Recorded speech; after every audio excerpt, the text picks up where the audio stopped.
Oke. Oke, kita mulai ya kuliahnya. Untuk hari ini.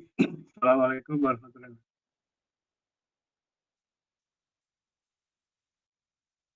Ya, kita ke materi berikutnya ya. Jadi kalau yang kemarin itu adalah warna ya.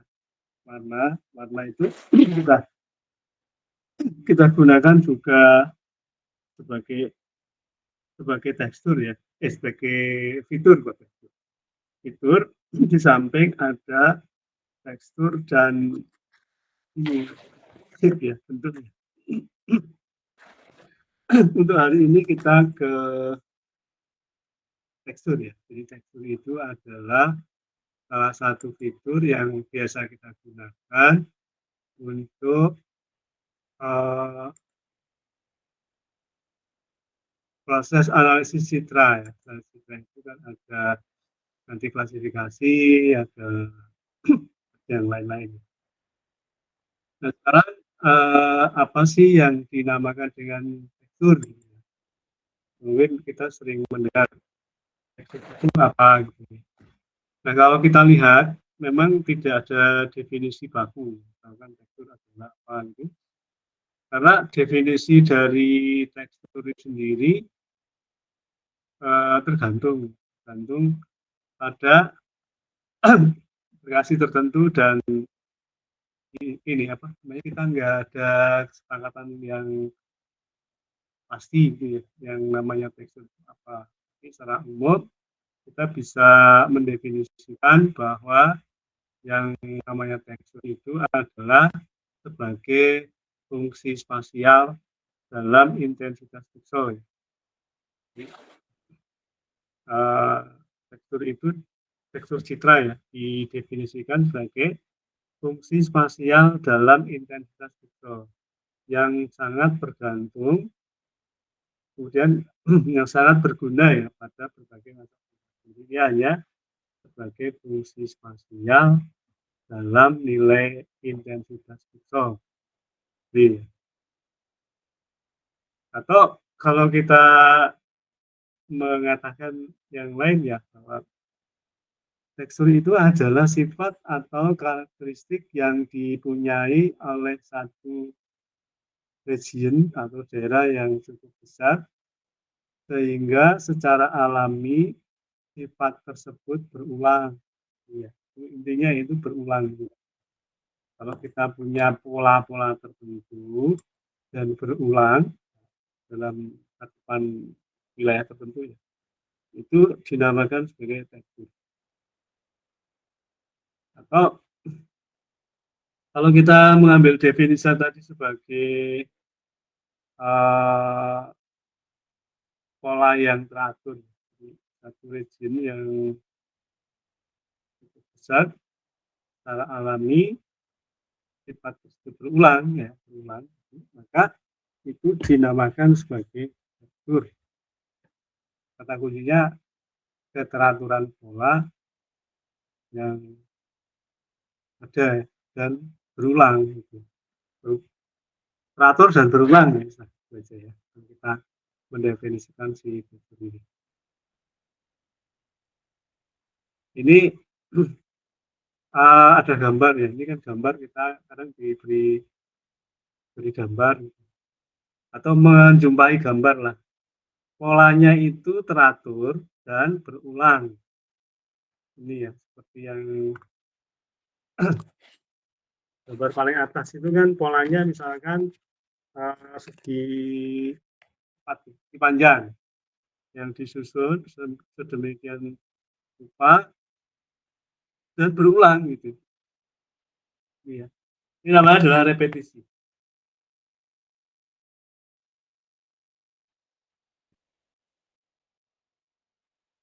Ini adalah namanya repetisi ya. Berulang. Kemudian bentuknya itu mengikuti pola tertentu ya. Pola tertentu itu random acak gitu ya. Jadi kemunculannya dengan pola tertentu yang itu stokastik gitu ya. Stokastik itu kita menggunakan model matematik yang kemudian kita bangkitkan Kemudian dari hasil model tersebut polanya berulang-ulang dan random gitu lah.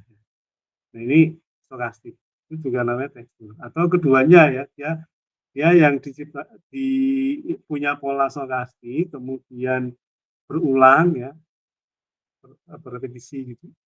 Maka itu dinamakan juga dengan tekstur. Atau dia diciptakan dengan pola model tertentu ya. Itu kita bisa mengatakannya sebagai fraktal. Karena kita punya model matematik, kemudian model itu kalau fraktal itu dimensinya enggak ini ya, enggak integer ya, namanya enggak bulat ya. Jadi dimensinya enggak bulat. Nah, itu biasanya fraktal. Fraktal itu bisa diciptakan ya. Kita bisa mempunyai model matematik yang kemudian menciptakan fraktal itu. Yang paling terkenal itu biasanya adalah bunga es itu ya. Bunga es itu atau karpet, motif karpet itu ya. Itu Sierpinski ya kalau nggak salah itu. Dia juga suatu fraktal yang kita namakan sebagai tekstur. Karena polanya berulang dan polanya tertentu dan berulang gitu lah. Intinya itu. Ini kalau di alam, ini kalau misalkan kita pengen tahu ya tekstur itu kayak apa gitu ya, atau gambar tekstur itu kayak apa. Itu rumput rumput ya, itu kan mungkin polanya tertentu kemudian berulang-ulang kayak ditumpuk-tumpuk itu ya, itu juga tekstur. Atau mungkin daun daun daun banyak yang kemudian kita foto gitu ya dengan pola yang tertentu dan teratur, maka itu dinamakan sebagai alami. Atau serbuk gergaji itu ya, gergaji pasir itu ya, itu kan pola yang tertentu dan juga tentunya alami. Nah, biasanya kalau kita punya tekstur, ini kan sekali lagi kalau kita punya tekstur untuk mengekstraksi cirinya atau fiturnya itu kan dengan algoritma tertentu ya. Nah, untuk kita kemudian punya tekstur, karena kalau misalkan kita mau melakukan proses uji coba dengan algoritma tekstur yang kita punya, kemudian kita nggak punya bahannya, ya, karena kan harus ada satu data yang kita gunakan untuk ini ya, pengujian dari algoritma yang kita punya.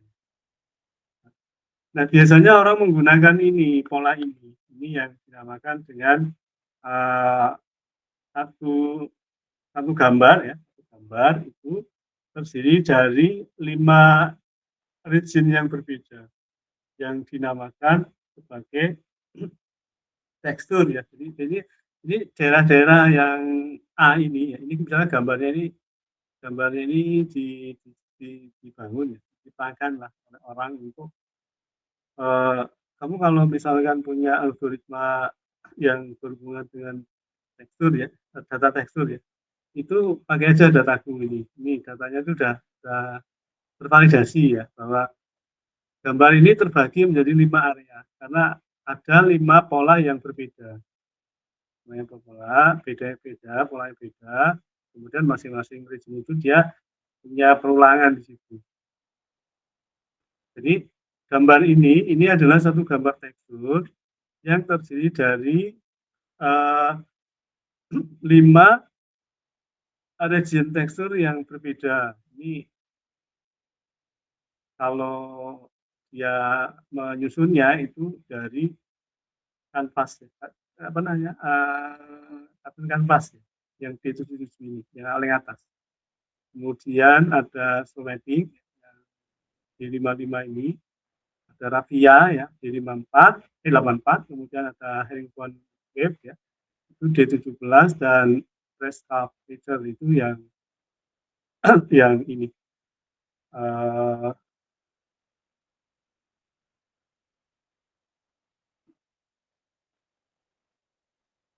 77, 55, 17 ya.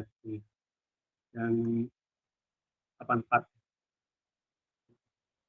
Ini adalah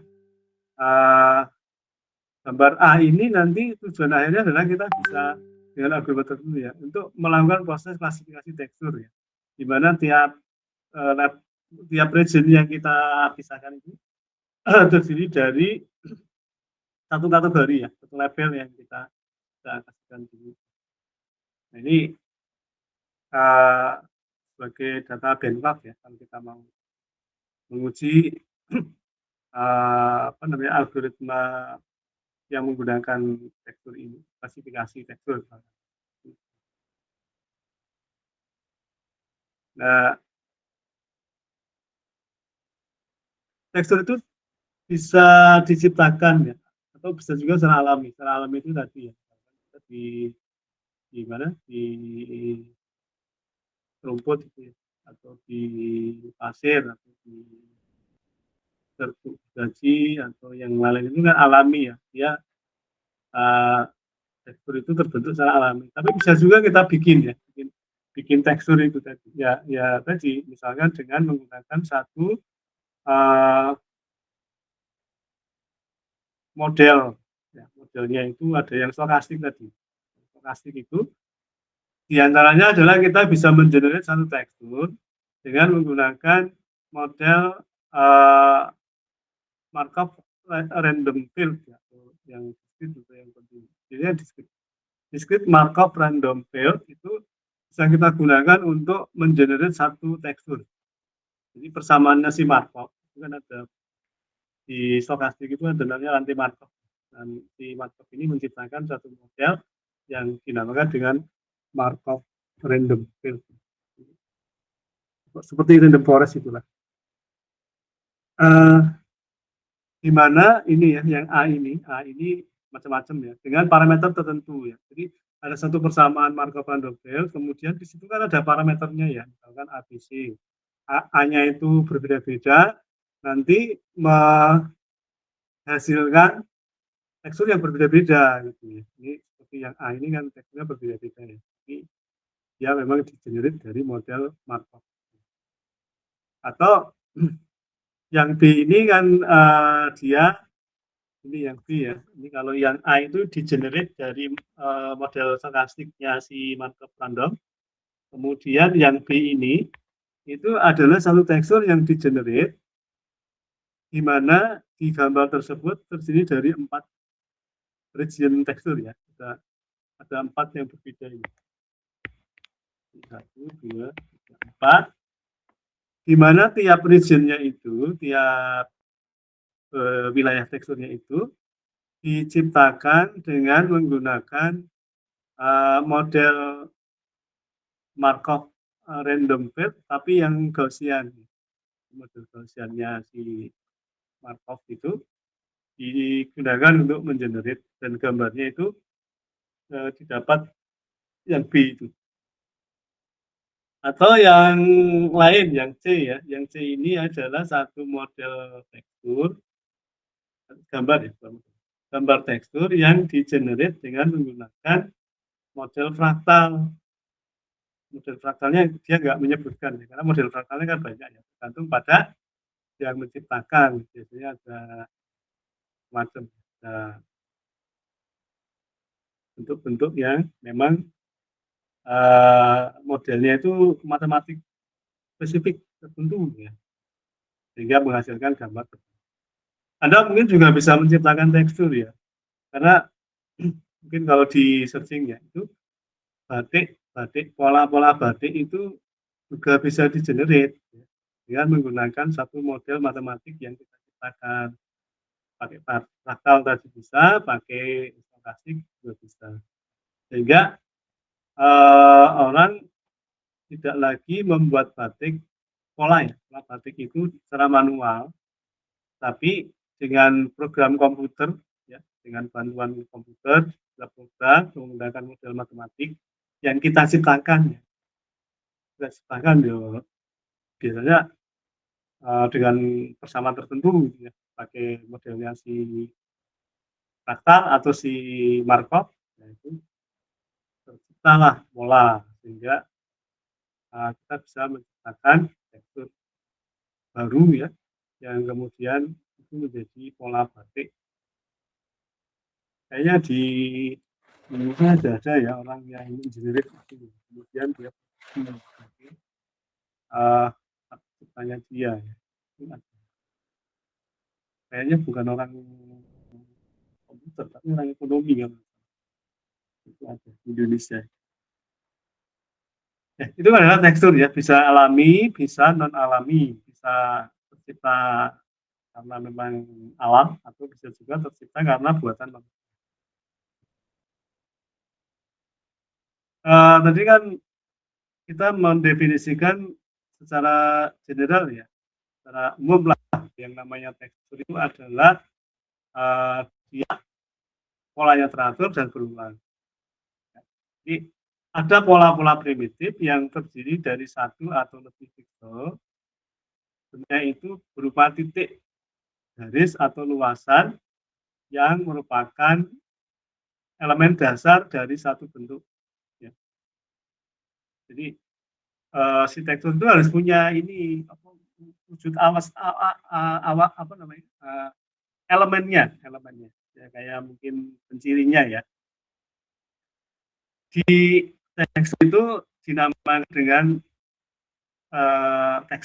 tekstur elemen. Kalau digambar kan kita mengistilahkannya sebagai pixel ya, pixel elemen. Jadi ada satu titik di situ, satu titik pixel yang punya intensitas tertentu. Nah, di tekstur itu kita menamakannya sebagai tekstur elemen atau tekston, orang mengatakan seperti itu. Ya, intinya ya mungkin sama gitu ya, ada satu ciri, ada satu elemen, tapi istilahnya berbeda. Kalau yang di tekstur itu teksel atau tekson, di gambar namanya pixel, sebenarnya sama, tapi mungkin apa namanya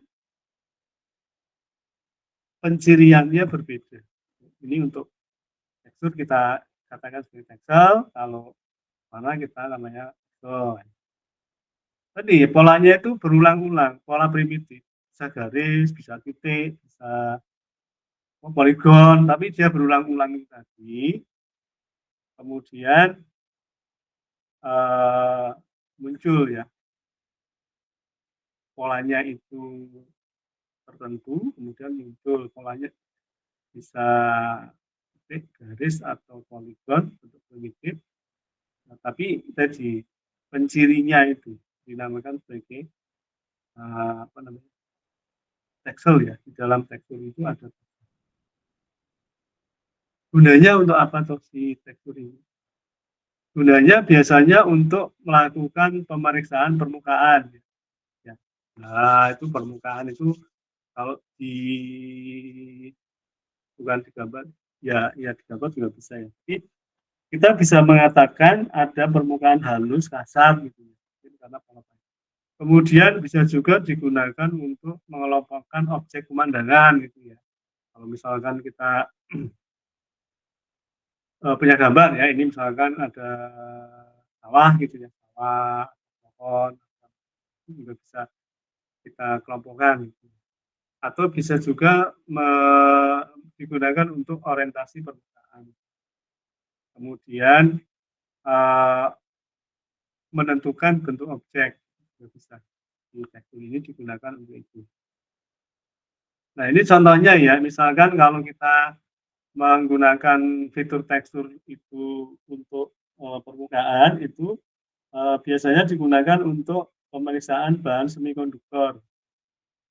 Kemudian untuk sebaran intensitas itu bisa kita gunakan untuk menentukan daerah bertekstur homogen yang kita gunakan dalam pengelompokan citra foto udara. Tadi kalau kita punya foto udara, bisa juga kita mengelompokkan sawah, air, rumah, apa saja itu berdasarkan.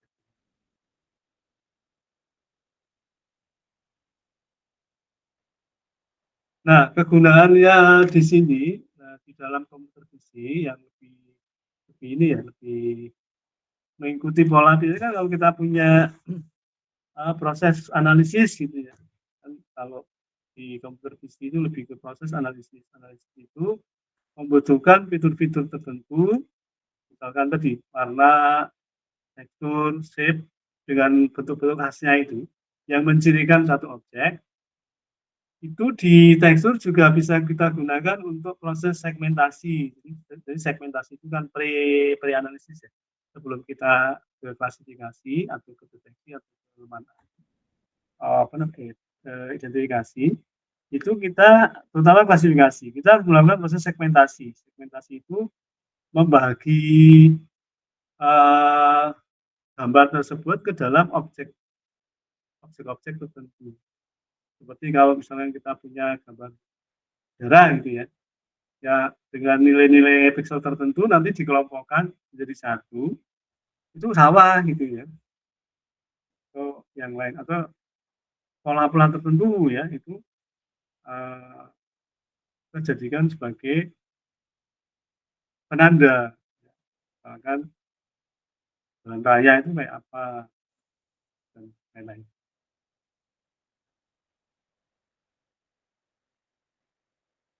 Nah, biasanya ukurannya, jadi kan kalau kita punya objek itu, kemudian ada tekstur itu, nah di dalam tekstur itu kita harus mencari nilai-nilai tertentu dari parameter yang ada di dalamnya. Salah satunya adalah kita mengambil sifat teksturnya itu dari sisi nilai statistik. Nilai statistik dari masing-masing intensitas gray levelnya. Misalkan rumah gitu ya, oh rumah itu kalau dia terbentuk dari intensitas gray level dengan min tertentu, statistik ya. Kalau kita punya statistik ya ada min, variansi, apa namanya, min, variansi, homogenitas, entropi, macam-macam itu ya, sifat-sifat dari statistik satu. Nah itu yang nanti kita cari, intinya adalah itu, kita mencari nilai-nilai statistik yang bisa kita gunakan untuk menciri tekstur tersebut ya, karena misalkan antara pola tekstur satu dengan pola tekstur lainnya itu min-nya pasti berbeda, variansinya ya berbeda ya, kemudian nilai yang di dalamnya juga berbeda. Itu yang dinamakan dengan parameter-parameternya. Nah, caranya gimana? Caranya nanti ada caranya sendiri ya. Kita bisa menggunakan namanya GLSM. Gray level keukuran metrik. Jadi metrik apa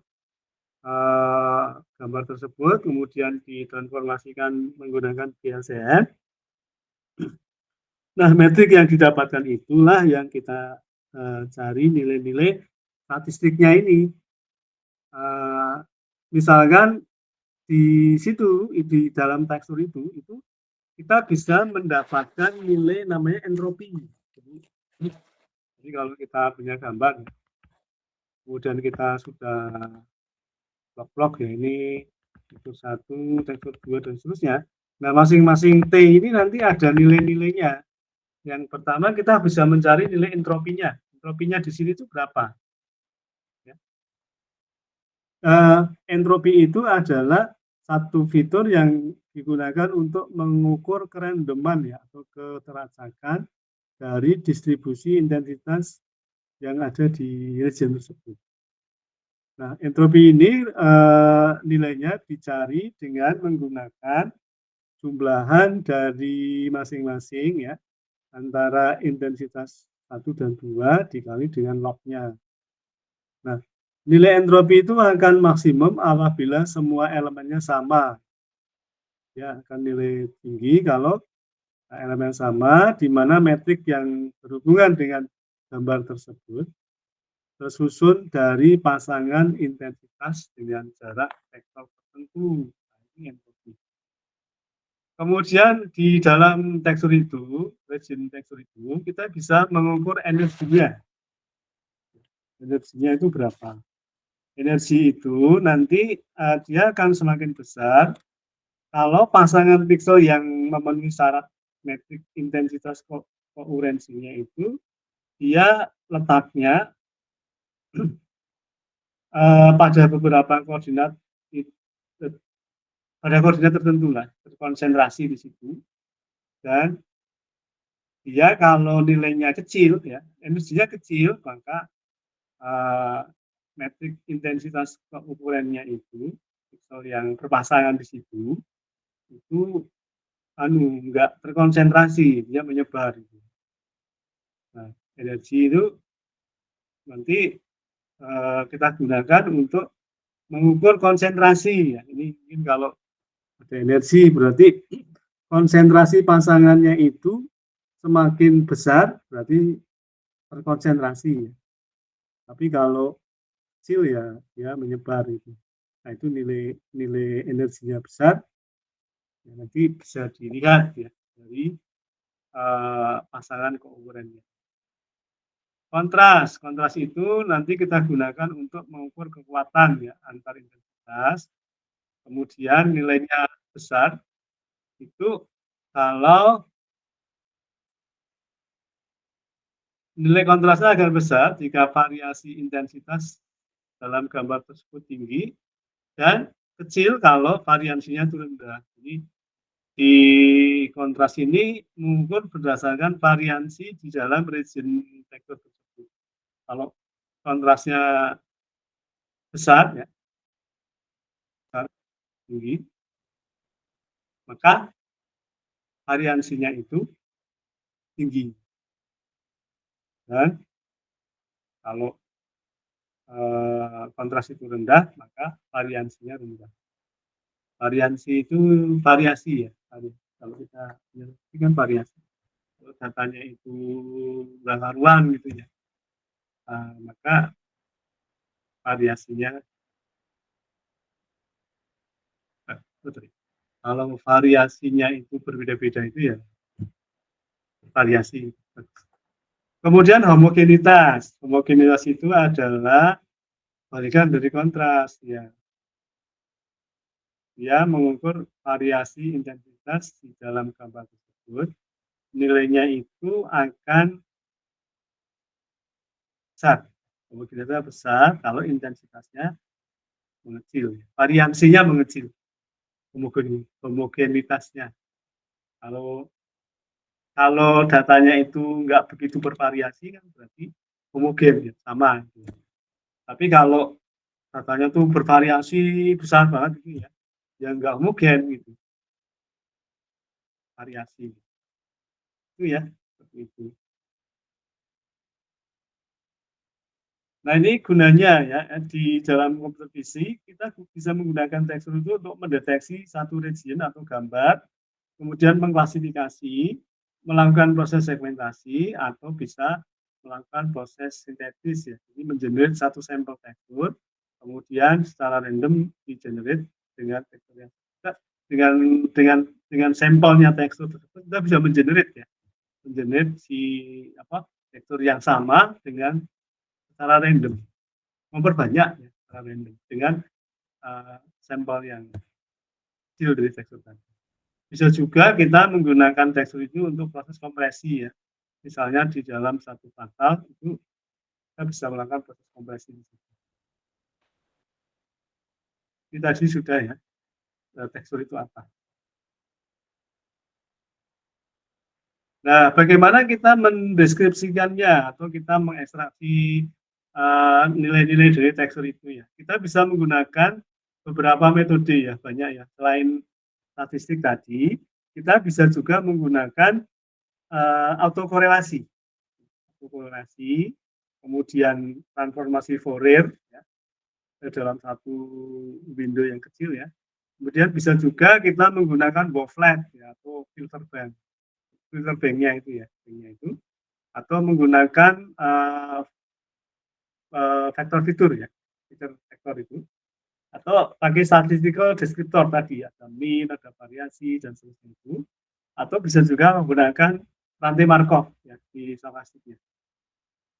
Ini yang bisa kita lakukan sehingga Kita ya nggak usah misalkan semua metode ini dipakai untuk satu gambar, ya nanti fiturnya menjadi tinggi gitu ya, kalau banyak gitu ya, tinggi banyak. Karena kalau di dalam satu partikel deskriptor pun ya, itu satu satu ukuran itu yang salah satunya ada min, ada variansi, ada fiturnya udah banyak ya.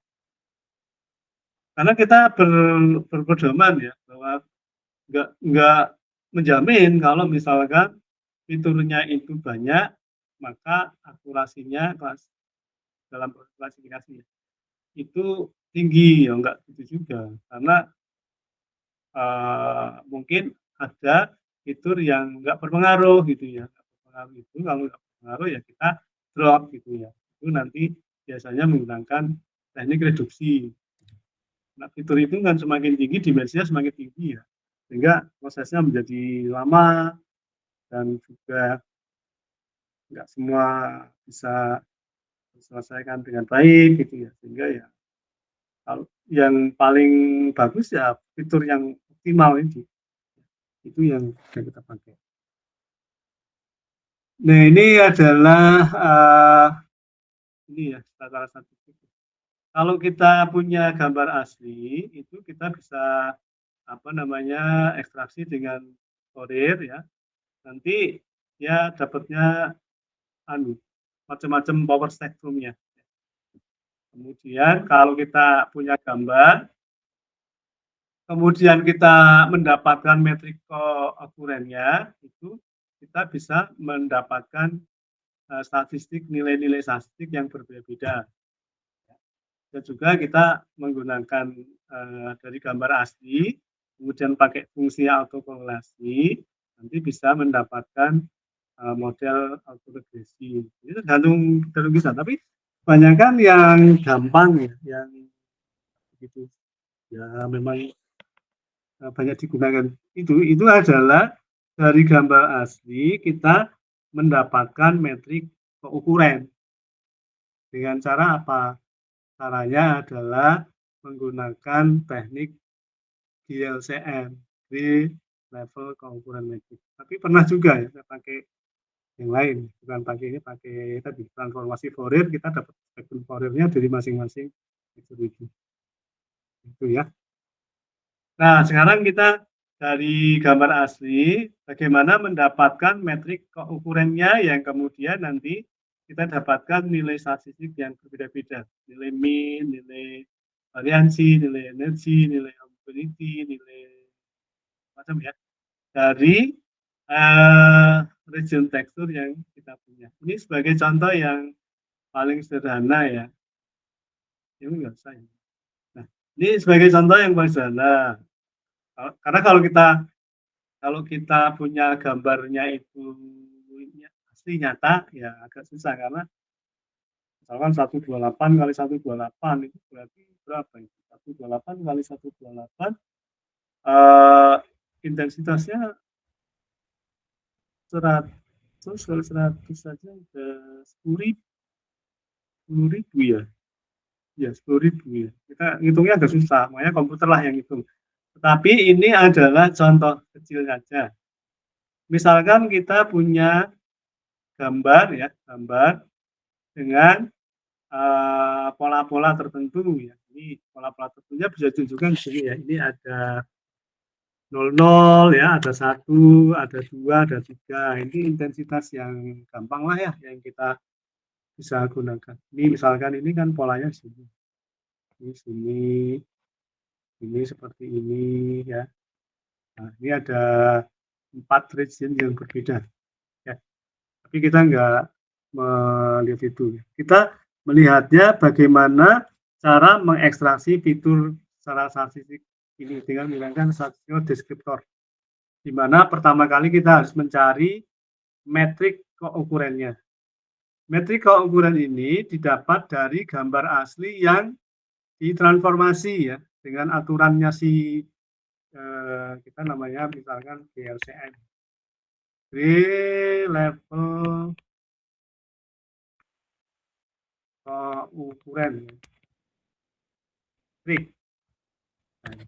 Ini adalah ada gambar 4x4.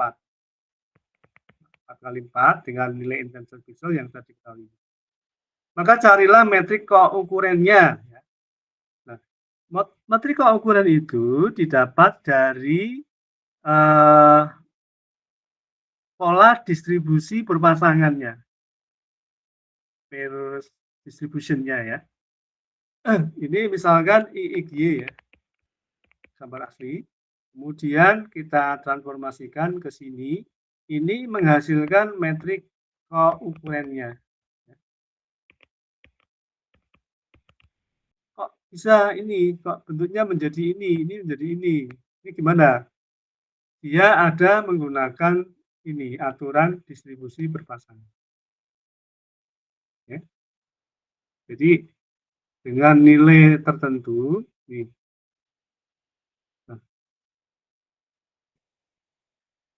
dia harus punya relasi khusus yang ini,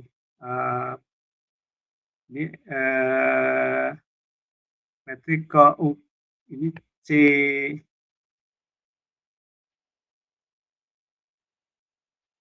CD ya, CDIJ. Ini adalah metrik keukuran.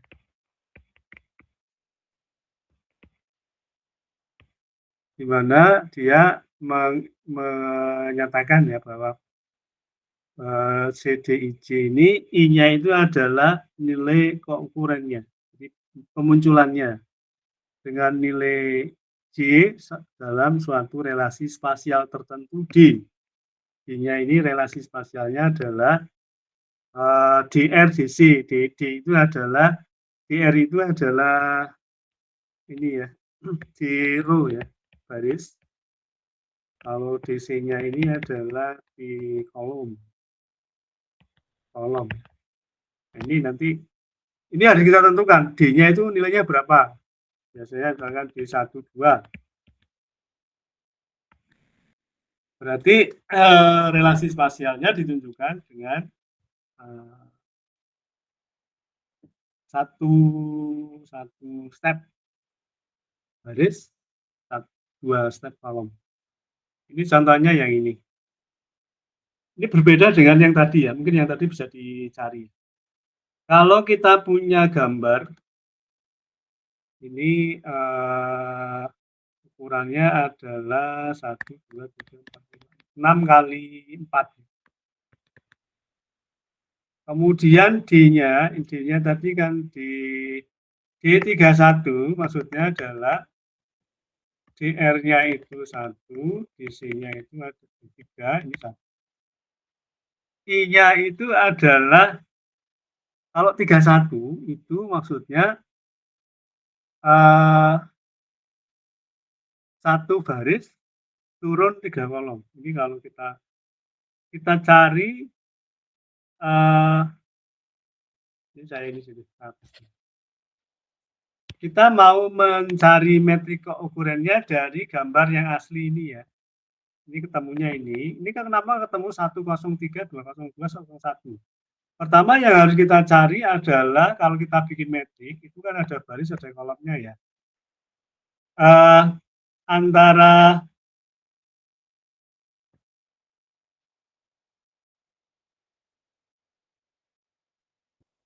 bentar ya, dulu.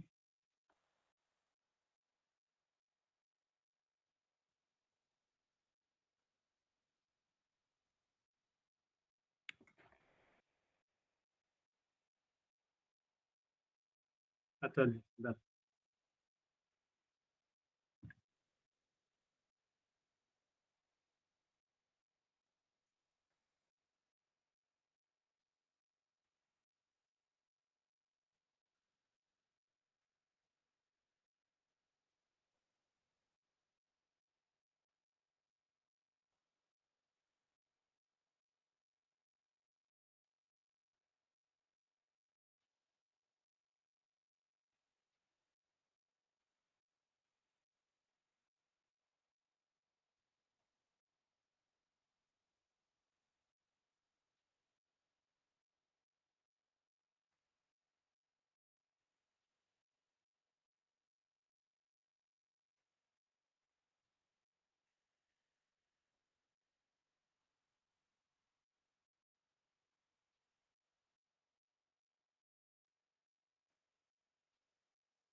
Oke, kita lanjutkan ya.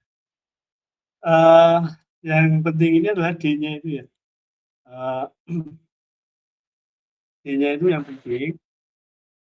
D-nya itu untuk menentukan ini metrik keukurannya itu seperti apa.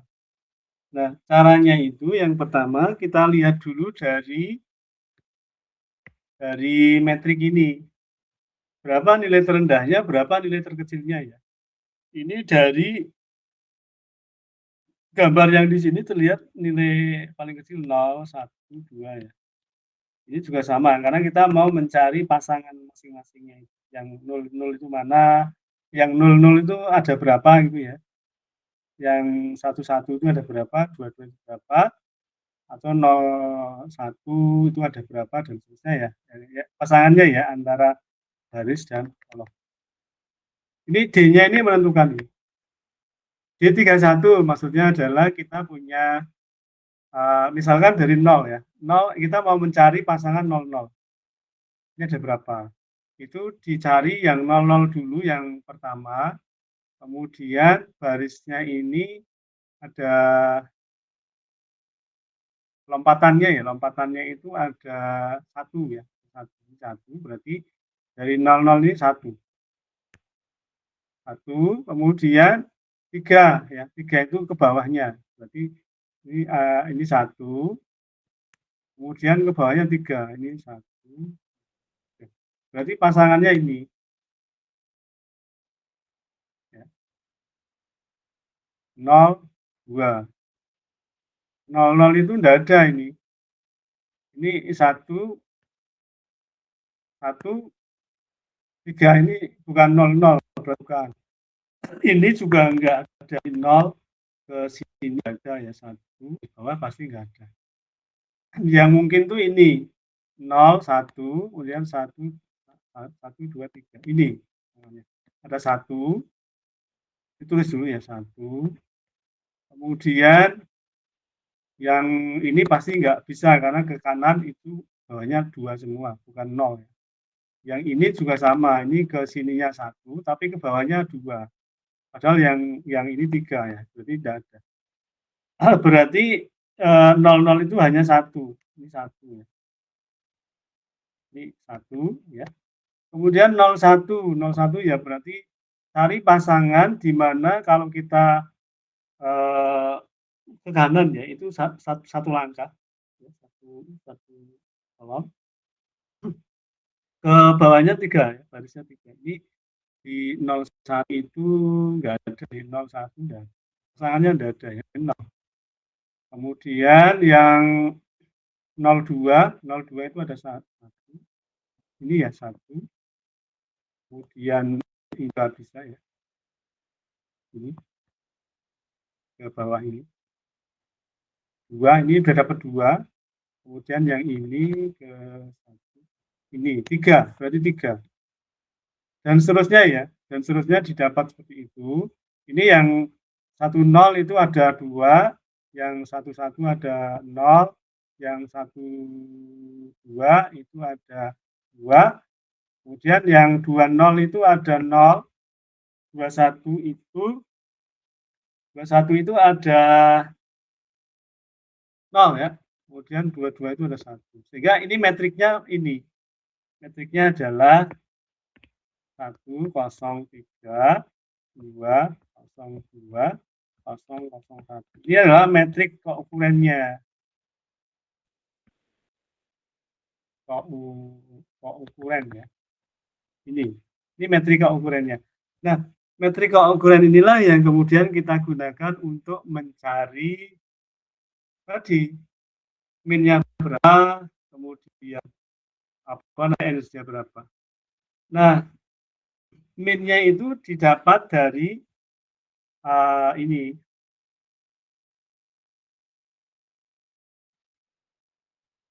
Ini tadi ini ya.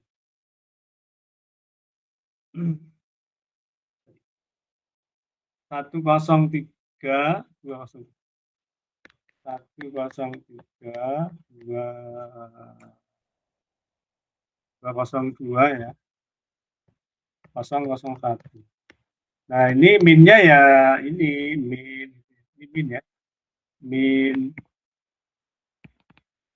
kemudian min ya, berarti masing-masing kolom dan apa namanya, garis min, i, min, ini masing-masing didapat. Nah, untuk memudahkan itu biasanya kita melakukan proses normalisasi ya. Jadi normalisasi kenapa ada ND ini? ND ini adalah normalisasi di mana di tiap ini dibagi dengan jumlah keseluruhan. Jadi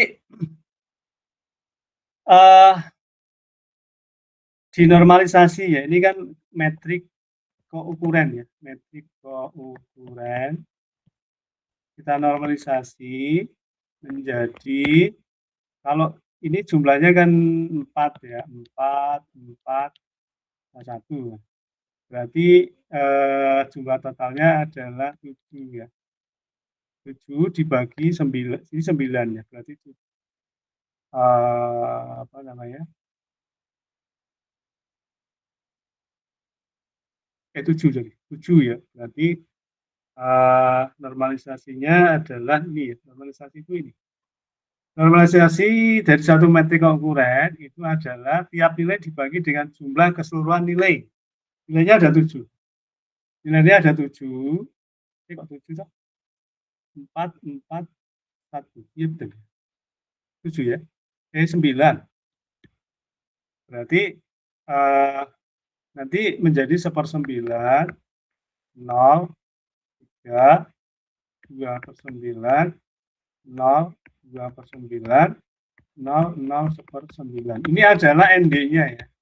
Jadi metrik yang sudah, metrik keokurensi yang sudah dinormalisasi. Ini dapatnya ini untuk menghitung ini energinya. Berarti energinya nanti kita dapatkan ya, energinya itu adalah ND kuadrat IC. Berarti energinya itu adalah 1/9 kuadrat ditambah kuadrat ditambah 3/9 tadi ya.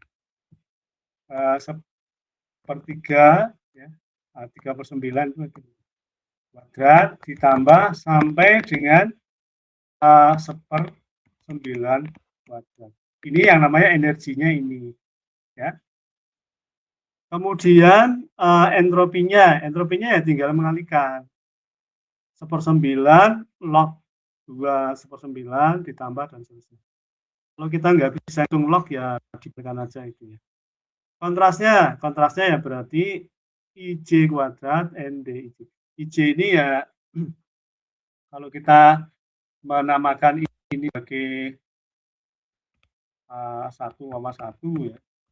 Ini 1,2, ini 1,3 ya, ini I-nya itu 1, I-nya 1. Ini untuk menghitung kontras, homogenitas dan korelasi. Ya. Minnya itu adalah masing-masing dari ini row dan kolomnya. Ya. Itu seperti itu. Sehingga nanti lebih mudah kalau kita menghitung metrik koefisien, kemudian metriknya itu dinormalisasi karena nilainya nanti akan lebih mudah dihitung dengan menggunakan ini keukuran ini. Itu yang namanya adalah nilai fitur dari masing-masing keukuran tadi. Ya, nanti kita dapat fiturnya dari satu tekstur itu ada energinya, entropinya, kontrasnya, begitu korelasinya dan ya. Yang lain ya, ini kita bisa menggunakan ini fiturnya dari low texture energy ya. Kita menggunakan hukum algoritma law ya. Itu input filter input citra itu menggunakan tekstur filter ya. Kemudian kita menghitung energinya dengan melalui penjumlahan nilai absolut dari hasil filtering. Kemudian kita kombinasikan fiturnya untuk melakukan proses invariansi rotasi diagonal ya. Ini kita pakai ini, hukum ini. Jadi kalau L5 itu maksudnya adalah levelnya itu 14641. Kemudian paling ini ya, hits, kemudian spot, dan sebagainya. Nah, itu adalah satu Gaussian yang diberikan melalui average dari lokal sampling bobotnya. Kemudian L5 adalah Gaussian dan ini ada satu contoh ya, misalkan kita mau membentuk satu max ya, yang dikalikan untuk menghasilkan mat 3D 2 dimensi. Maka kita bisa menggunakan produk ya, perkalian produk dari E5 dan L5. Nah, ini kita bisa mendapatkan 9 fitur dari proses ini. Nah, ini misalkan kita punya gambar ya, gambar regionnya itu macan, kemudian air dan seterusnya, itu nanti ketemu masing-masing L5 di ini ya, masing-masing ketemu fitur-fiturnya ini dari low texture energinya. Ini nilainya seperti ini. Ini mungkin agak susah ya kalau kita apa namanya implementasikan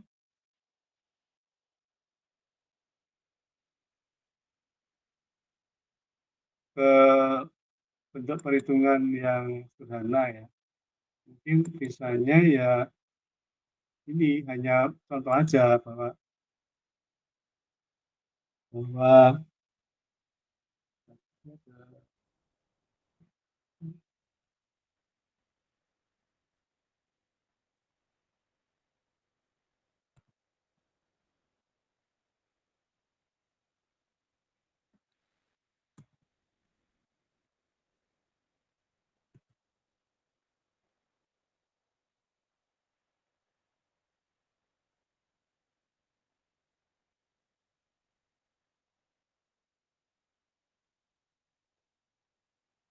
ya, kita matikan. Nah, tuh. Biasanya kita menghitungnya pakai program. Kita kalau hitung satu-satu manual yang kayak tadi contohnya agak susah. Ini ya. Ini misalnya ada gambar, kemudian kita menghitung dengan hukum tadi, level low energi itu nanti akan mendapatkan ini. Region, oh ini gambar aslinya seperti ini. Nanti kita segmentasi menjadi 4 pasar. Nah, air ada apa namanya macan, kemudian rumput dan. Nah, kita juga tadi bisa menggunakan fungsi autokorelasi ya, selain fungsi deskriptor. Itu kita bisa mendeteksi perulangan pola satu tekstur dengan mendefinisikan kehalusan atau kekasarannya dari satu tekstur tersebut. Fineness sama coarseness ya, dari satu tekstur. Itu kita membandingkan produknya energi dari satu non-shift image dengan satu shift image ya. Jadi kita menggunakan rumusan fungsi autokorelasi ini, nanti ketemu korelasi antara baris dan kolomnya di dalam satu tekstur itu. Lihat. Tekstur itu kasar itu kalau fungsinya berada di drop off itu maksudnya secara ini pelan gitu. Nilai-nilainya mungkin kalau turun itu pelan. Ya enggak dramatikal ya, enggak cepat gitu ya, jadinya gradually ya. Nah ini kalau tekstur itu perubahannya itu ini ya, enggak apa ya, enggak kalau kita mengatakan itu kok spontan, drastis gitu ya, agak drastis. Kalau kita lihat ya pakai ini yang autokorelasi ya. Kemudian kalau yang power spectrum kita bisa mengatakan kalau yang tekstur lain ya, yang bagus itu mungkin high frequency power-nya. Kemudian regular itu conservative power. Ini dilihat dari spektrum powernya. Kalau yang kayak gini nanti spektrumnya kelihatan. Kita menghitungnya bisa menggunakan fungsi ini, fast Fourier transform. Nanti akan kelihatan energinya terkonsentrasi seperti apa. Ini misalkan ini ya, ada satu tekstur di mana dia adalah zebra yang setiap zebra itu dia tersusun atas energi panjang gelombang energi yang tinggi ya secara umum. Kemudian nanti kelihatan apa namanya pola spektrumnya. Ini. Kemudian ini ada bendera power ini kalau kita lihat. Kemudian kita punya perumahan gitu ya, itu pola spektrum. Nah, masing-masing itu punya pola-pola spektrum yang tertentu sehingga kita jadikan sebagai fitur ya itu bisa. Kalau perumahan tuh spektrumnya kayak gini gitu ya. Kalau apa namanya tadi bangunan apa tembok gitu ya yang kelihatan kaca-kacanya itu polanya itu. Kemudian ini juga yang ini yang lain ya kita bisa menggunakan rantai Markov atau Markov chain itu yang kita bisa gunakan di situ. Dari sekian banyak ini ya yang pernah saya ini ya yang baik penelitian tapi saya pernah menggunakan Markov tapi dulu banget. Kebanyakan menggunakan ini apa namanya Gray level keunggulan.